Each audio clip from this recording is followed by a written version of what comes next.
আমি বিকাশ সেনাপতি, জজ telegraph main branch থেকে সিভিল কনস্ট্রাকশন টেকনোলজি 2012-এ পাস আউট, মার্চ এপ্রিল সেশনে।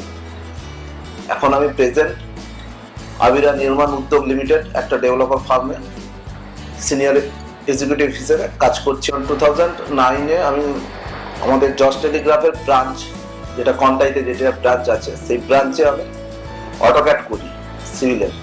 অটোক্যাড 1 ইয়ার করার পর সেখান থেকে আমাদের যিনি প্রিন্সিপাল ছিলেন উনি আমাকে অ্যাডভাইস দিয়েছিলেন যে সিভিল কনস্ট্রাকশন টেকনোলজিটা পারলে আমাদের হেড অফিসের ব্রাঞ্চে আছে, ওখান থেকে তাহলে করে নিতে।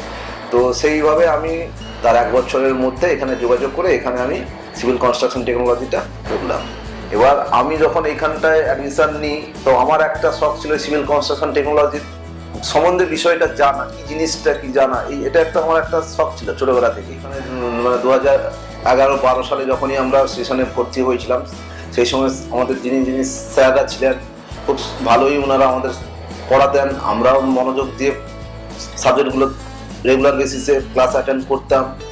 তো আমাদের সিভিলের ল্যাবও ছিল, প্র্যাকটিক্যালি আমাদের কাজও শেখানো হয়েছিল এখান থেকে।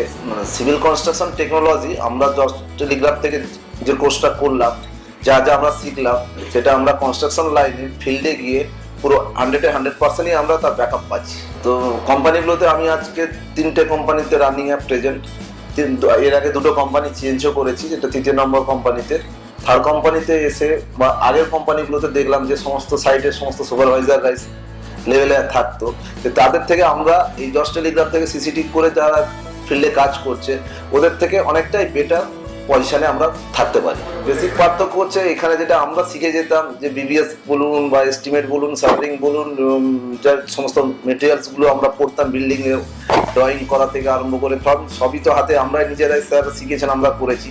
তো সেইগুলো আমাদের কনস্ট্রাকশন লাইনে সাইটে গিয়ে আমাদের সেই ড্রয়িং লিড করা, এস্টিমেট করানো, তো আমরা অ্যাডভান্টেজ পেয়ে যেতাম। সাইডে আমাদের ইঞ্জিনিয়াররা যারা সিনিয়র থাকতো, তো তারা যখনই আমাদের সঙ্গে বসে কাজটা করতো, তখন আমরা এই জিনিসগুলো বলতে পারতাম যে স্যার এটা এইভাবে করবো, তখন উনি বললেন হ্যাঁ এটা এইভাবে করো। কীভাবে জানলে, কি জিনিসটা কীভাবে শিখলে, তোমার কি ইঞ্জিনিয়ার শেখাতো নেই, তুমি কীভাবে জানলে? তখন আমরা বলতাম আমরা জজ টেলিগ্রাফ থেকে এই কোর্সগুলো করতাম, তার বিনিময়ে আমরা এই শিখেছি সেখান থেকে। মানে আজকের দিনে যে সমস্ত কলকাতা বুকে প্রাইভেট কোম্পানিগুলো, ডেভেলপার ফার্মগুলো এই আছে, আমাদের জজ টেলিগ্রাফ থেকে যে সমস্ত স্টুডেন্টরা পাস আউট হয়ে জব পাচ্ছে, তো সেক্ষেত্রে আমরা যথেষ্ট পরিমাণে জজকে প্রাধান্য ওরা দেয়। জজ টেলিগ্রাফ প্লেসমেন্ট সেল তরফ থেকে আমরা যখন পাস আউট হয়েছিলাম তখনও আমাদের ভালোভাবে প্লেসমেন্ট দেওয়া হয়েছিল। তো তারপরেও আমরা এই পুরনো স্টুডেন্ট স্যারদের কাছে যখনই কোনো প্লেসমেন্ট ডিপার্টমেন্টের জজের খবর থাকে যে এক্সপিরিয়েন্স স্টুডেন্টরা কোনো কোম্পানি নিতে চাইছে, তো সেক্ষেত্রে আমাদেরও কল করেন। 2012 সালে পাস আউট হওয়ার পর তখন যে আমরা হেল্প পেয়েছিলাম প্লেসমেন্ট সেল থেকে, আর 2018 সালে স্টার্টিংয়েও এসে আমরা জজ টেলিগ্রাফ থেকে যখনই কোনো খবর থাকে এক্সপিরিয়েন্স স্টুডেন্টকে কোনো কোম্পানিতে সুযোগ আছে, তো সেখানে স্যাররা আমাদের সঙ্গে কন্ট্যাক্ট করেন। তো কন্ট্যাক্ট করে আমরা সেই হেল্পটা এখনও পাই কোম্পানি জবের ক্ষেত্রে।